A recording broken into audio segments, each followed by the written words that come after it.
Bienvenue à bord du vaisseau Hypersensas. Bonjour à toutes et à tous et bienvenue dans votre épisode hebdomadaire du Défaussé. Le Défaussé, c'est une émission qui va vous parler de jeux de société. Pour ce faire, bien sûr, je suis accompagné de la merveilleuse Alex. Bonjour merveilleuse Zéphirienne. Alex, nous ne sommes pas seuls, nous sommes encore à Valmenier entourés de montagnes et nous avons le bonheur et le privilège et la joie de recevoir l'incroyable Maud Chamel. Comment vas-tu ? Ça va et vous ? Ça va très bien. Avec sa petite voix. Donc on se met tous au niveau. Naturellement. Non, mais ça va bien se passer. Je vais prendre un peu plus de corps. C'est marrant parce que même en essayant de faire ça, eh ben, tu prends une expression très déterminée. Naturellement. C'est ça que c'est pas du tout. C'est pas naturel. Ça me demande un effort surhumain. Surhumain. Oui, je crois que j'ai des veines dans le cou en fait qui apparaissent quand je parle un peu plus fort. Maud, de quoi tu viens nous parler aujourd'hui ? Je vais vous parler de Fairy.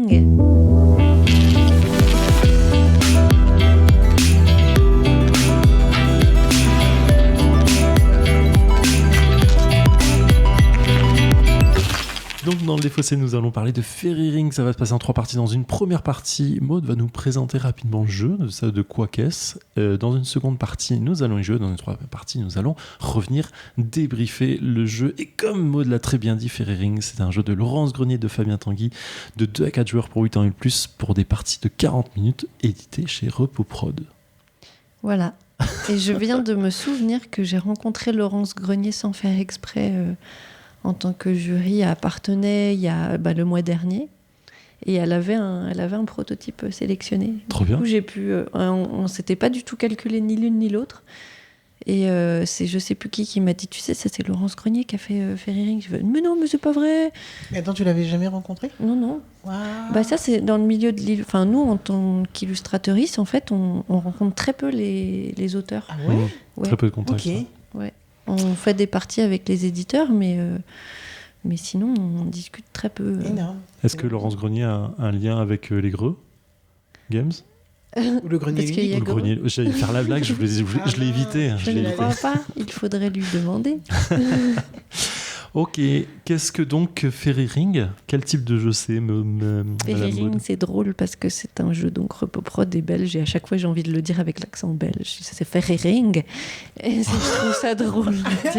Parce qu'il est pas, tu vois, il y a 2 R qui s'enchaînent en 2 syllabes collées et du coup on a envie de le dire à la Fairy Ring et moins à l'anglaise. Fairy Ring. Fairy Ring. Mon accent est nul. Tu vois ? Donc, quel type de jeu c'est, madame ? C'est un jeu...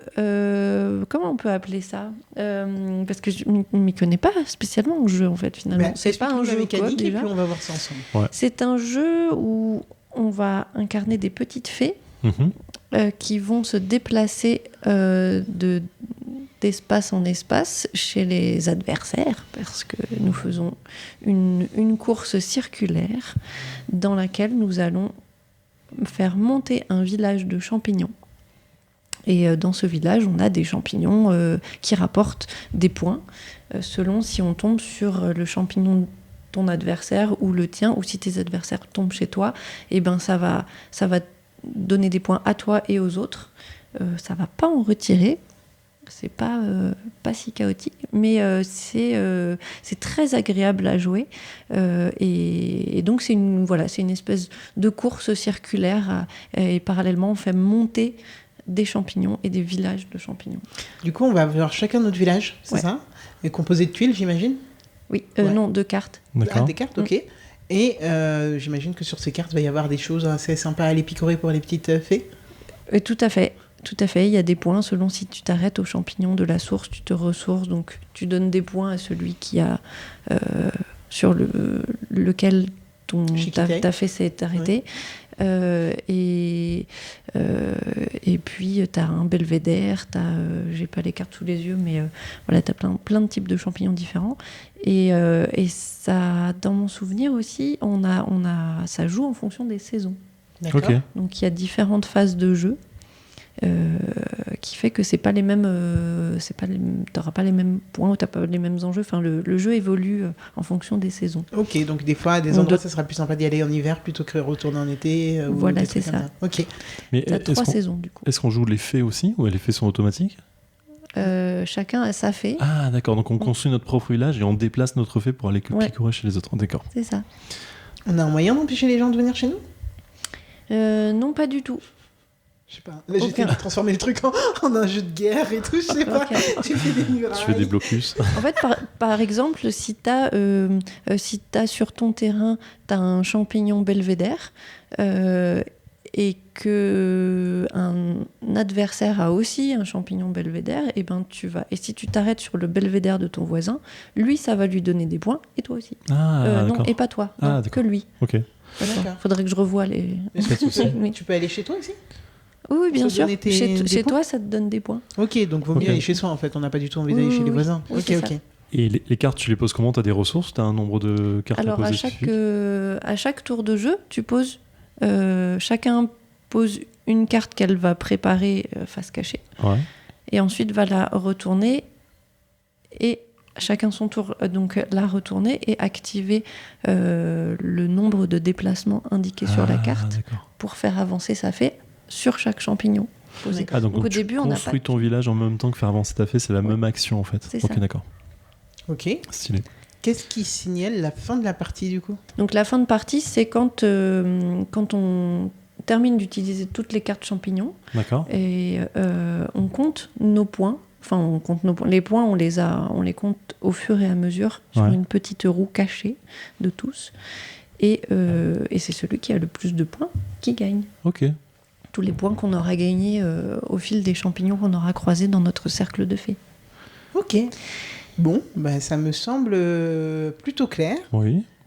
plutôt rapide en fait en termes de jeu. C'est un jeu vraiment très agréable. C'est un jeu que j'ai découvert à Étoureville, Ouais. cet événement sublime, Père Chouette, organisé par Bruno Feduti. Donc j'ai testé le prototype à ce moment-là. Je l'ai joué avec Monsieur François qui était sur place, qui m'a fait un bon gros clin d'œil à Monsieur François en me disant tu vas voir ce jeu, il est vraiment, c'est un petit bijou. Et bon, c'est plutôt bon signe hein, quand François fait ce genre de petit clin d'œil. Et donc Repoprod Tanguy me l'a fait tester pour me dire que bah voilà, c'est ça que tu vas illustrer. Ah, Si sympa. tu es d'accord. Et quand tu as l'aval de Monsieur François, tu dis ah c'est cool, je suis sûre de dessiner, de travailler sur un jeu qui Qui est plutôt cool. qui a de belles promesses, on va dire.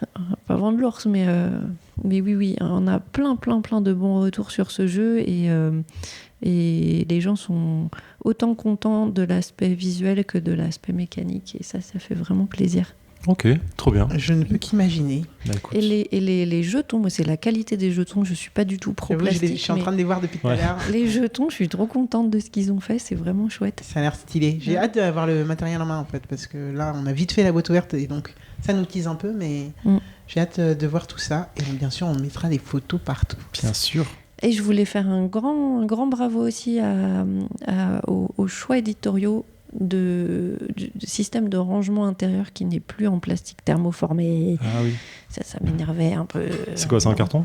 C'est alors, je sais plus comment ça s'appelle. Je crois que c'est du. Truc recyclé, C'est quelque chose de recyclé qui est très difficilement recyclable normalement et qui là maintenant, je sais pas si c'est pas du maïs, plastique de maïs ou je sais plus. On regardera sur les règles, ça doit être Mais noté. c'est plus du plastique thermoformé bien polluant. Trop bien. Et Bon, ça, ouais. c'est très On a- honorable. ça contribue. Oui. Bah écoute, ma chère Alex, Est-ce qu'on est prêt à faire On les se petites lance fées? moi je suis prêt de ouf. Let's go. Bonjour à tous, c'est Zéphiriel et vous le savez, si vous entendez ma voix un peu cassée là, c'est qu'il y a eu un petit souci sur la partie 2 de l'enregistrement, donc je vais passer quelques secondes à vous parler de champignons bien évidemment, parce que j'ai pas beaucoup de fun facts sur les fées. Ils peuvent briller dans le noir, c'est incroyable, c'est l'enzyme luciférase qui est responsable de cette luminescence, je ne le savais pas. Si vous avez regardé la série The Last of Us, ils peuvent transformer les fourmis en zombies, incroyable. Ils bénéficient de la radioactivité, c'est pour ça que dans les années 90 on disait dans le sud de la France, suite au passage du nuage de Tchernobyl, de ne pas manger de champignons. Saviez-vous que le champignon le plus grand du monde fait environ 5,6 km. Non mais déconnez pas les gars. Il occupe environ 965 hectares. Il est vieux de 2400 ans environ. Voilà, c'est le plus gros champignon du monde. Je ne sais pas quoi faire de cette information, c'est incroyable. Il est aux États-Unis, in Malheur National Forest en Oregon, aux États-Unis. Voilà, rien que le nom de la forêt valait le coup. Et nous sommes de retour dans Fairy Ring après 33 minutes de jeu en compagnie de Maud Chalmel, illustratrice sur le jeu Ma chère Alex. Qu'est-ce que tu as pensé de Fairy Ring ? Alors, Fairy Ring, c'est un petit jeu qui a vraiment un matos qui est juste pipou de fou. J'adore. Je plus sois complètement sur pas mal de choix d'édition, ne serait-ce que pour comment les fées sont représentés. Les petits, comme tu disais, là, les choix de rangement, de matériaux. Franchement, c'est vraiment, vraiment pas mal. J'aime beaucoup. Je trouve par contre que les dés, les pions, les jetons, les jetons mana sont quand même très très plats par rapport à tout le reste. Les couleurs qu'il y a sur les cartes, les fées, tout ça. Je trouve que les manas, ils sont un peu plus plats. Et par rapport au jeu en lui-même, il y a plusieurs choix. J'avoue, moi, il y a plusieurs trucs qui me dérangent dans la mécanique de jeu qui sont pas intuitifs pour moi.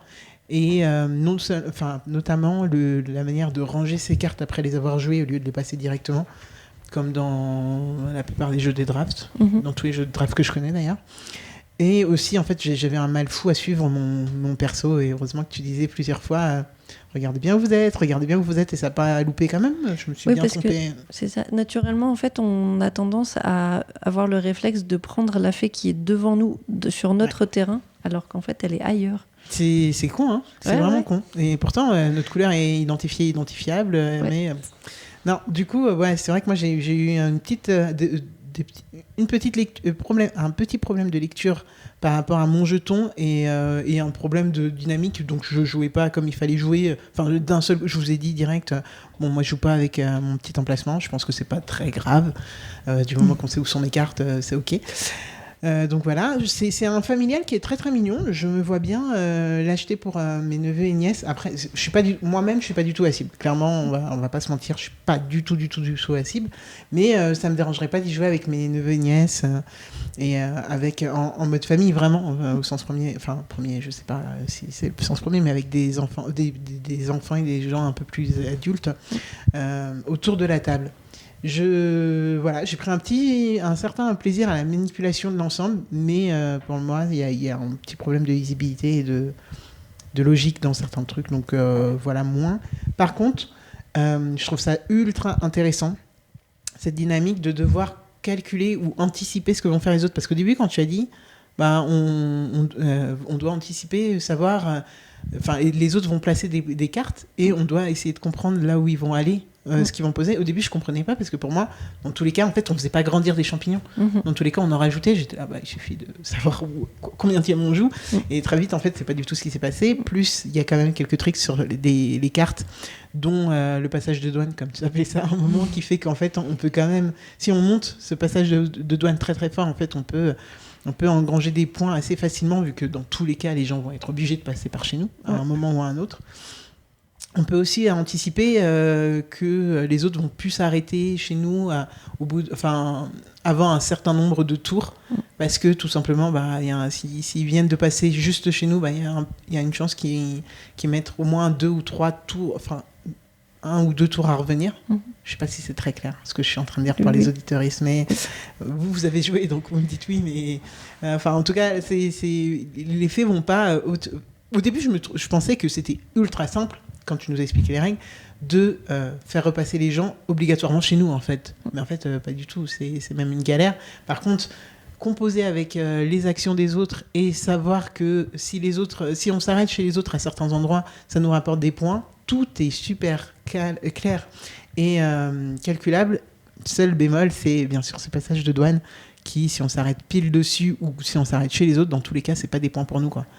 Donc, oui, sinon c'est trop facile. C'est le zéro pointé. C'est un jeu où tu gagnes beaucoup en tombant chez les autres, toi-même, si tu as ce champignon-là. Du coup, le champignon source, quand tu t'arrêtes dessus, c'est vrai que c'est un des seuls truc où tu fais oh dommage. Il se passera pour Mais personne. sinon tout le reste tu scores. tu prends du voilà, tu caches, si tu quoi. les as chez toi Ouais. ou si t'es chez toi, c'est ok. Ouais. Donc voilà, ouais. Alors je suis pas du tout la cible, donc voilà. Mais une partie, je pense que je refuserai jamais une partie. Je trouve, je comprends le plaisir qu'on peut avoir à y jouer, et je comprends pourquoi on en a pas mal parlé aussi. Hein, tu le disais, en effet, moi j'en entends pas mal parler de Fairy Ring en ce moment, et je trouve ça ultra intéressant comme non seulement objet ludique, mais comme gameplay. Voilà pour moi, Zéphiriel. Moi j'ai beaucoup aimé la partie.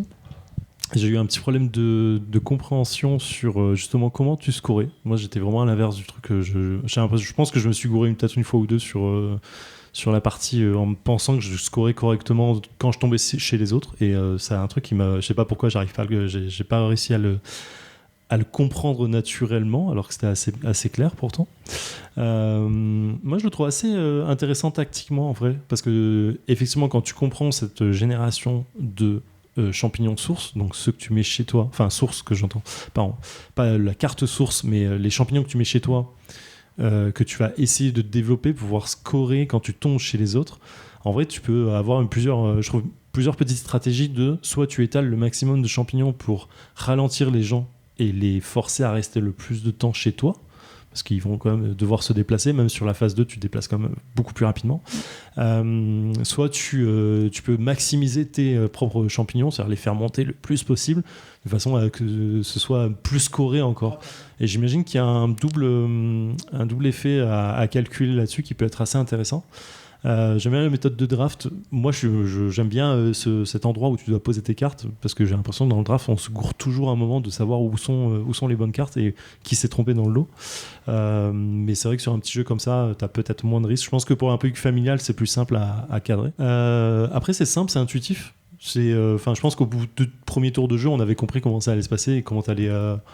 En fait, il faut réexplorer toutes les possibilités de champignons, quoi. Ouais, moi, il y en a un que tu j'ai vas vu regarder, à la toute fin. J'étais là, comment il se score lui, tu vois, mais à part ça, oui. Oui, à part le différents types. Moi, je suis resté sur un peu monomaniaque sur 2-3 types en me disant je vais scorer au maximum sur ça.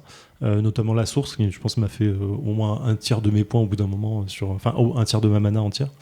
La source qui est donc le péage dont oui, c'est ça. Je vois que quelqu'un ne s'arrête pas dessus mais passe, gagne des points, c'est génial. Voilà. En vrai, j'y rejouerai avec plaisir aussi. Je pense qu'il y a un truc fluide, c'est agréable, quoi. Ça va vite et puis c'est un bon draft agréable. On a mis combien de temps ? On a mis 33 minutes. C'est assez cool, à 3, ce qui est ok. J'ai bien envie de retester avec les objectifs qui doivent donner vachement de profondeur au jeu.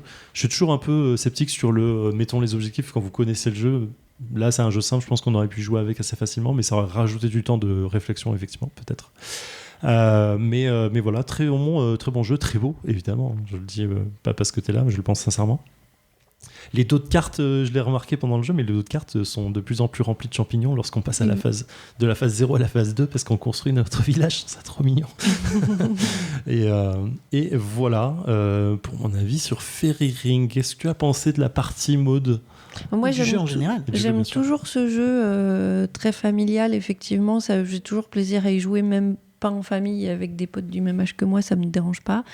J'aime bien le fait de faire gagner des points aux autres et d'en récolter aussi, même si les autres gagnent plus.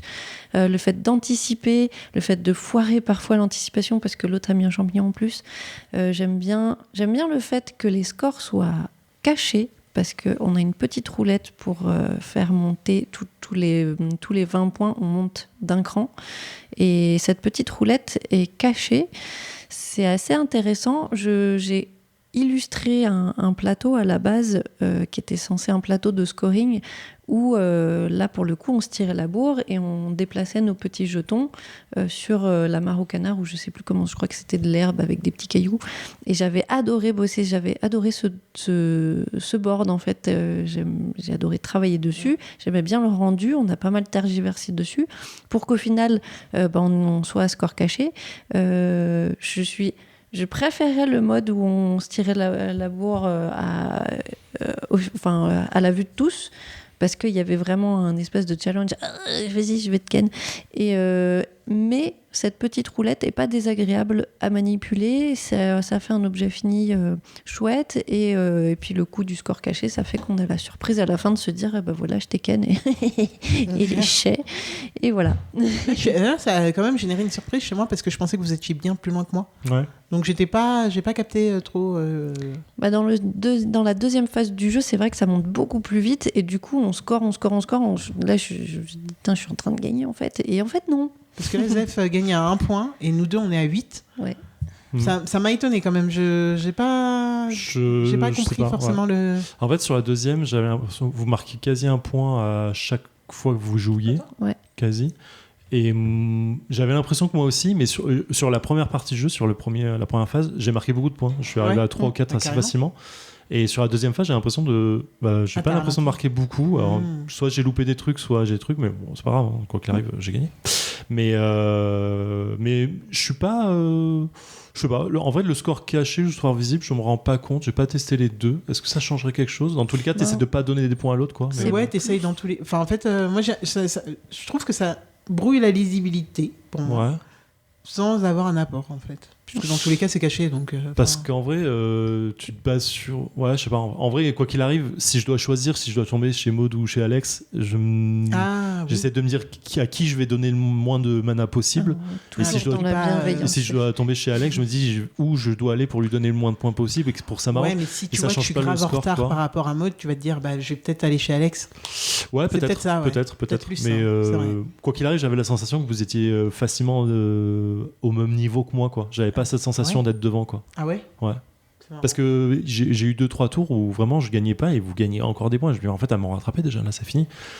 Et on se rend pas compte du coup, hein, du tout. Ouais, c'est peut-être cette sensation qu'on essaye d'avoir et en vrai, du coup, comme on en discute beaucoup, ça marche. C'est pas faux.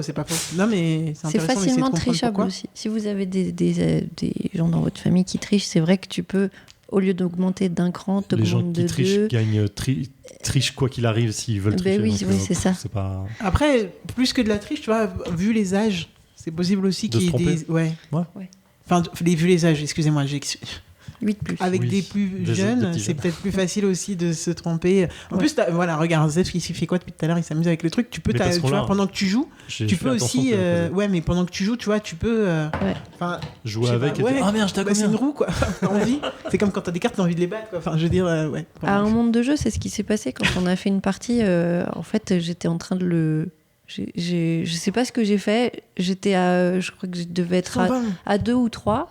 Et puis, à un moment, je devais l'augmenter. J'étais à 1. Et je fais, ah mais non, mais j'étais pas là. Et du coup, je savais plus où j'en étais. C'est un objet que t'as envie de... Je sais pas, hein, tu vois. Normalement, il y en a qu'un. Tu vois, dans la plupart des jeux où t'as des roues... Enfin, où j'ai vu des roues. Bon, quand c'est pas des jeux Marvel Champion, quoi, hein, je parle. Quand c'est pas des points de vie, quoi. Il est à un endroit et tu le touches plus et tu l'augmentes ou l'éteins comme dans Aeon's End ou je sais pas, tu vois. Et du coup, c'est moins manipulable. Alors que là, on a chacun l'autre, bim bim, on s'amuse avec. Donc, en effet. Mais bon. Mais j'aime bien, quand même. Hein. C'était un parti pris et puis le chemin, il est bien. Quand même. Bref, c'était notre avis sur Fairy Ring, si je le dis comme ça. C'est un jeu de Laurence Grenier, Fabien Tanguy. Je suis un peu de travers, je vois pas. 2 et 4 joueurs, 8 et plus 40 minutes. 2 parties éditées chez Repoprod, illustrées magnifiquement. T'es pas sur la boîte de jeu? Ouais, c'est vrai, c'est bizarre. Bah non. Je drop ce jeu, c'est pas possible. Mais c'est pas possible. Illustré magnifiquement par Maud Chalmel. Ça se fait de moins en moins, mais ça se fait encore. Oh là là, c'est incroyable. Je dépose une plainte audio envers Merci Repoprod. beaucoup, Maud. Merci à toi. Des bisous tout plein. Tu reviens quand tu veux, évidemment. Et puis merci à eux pour leur confiance aussi. Bien sûr. Ma chère Alex, oui, on se retrouve la semaine prochaine. Exact. Je pense pas qu'on sera Valménie. Je pense que Valménie, c'est fini. Ouais, mais on n'est pas à l'abri d'une petite surprise. Mais c'est ton jamais. Fini. En tout cas, prenez soin de vous. Ciao. Bye. Fin de transmission.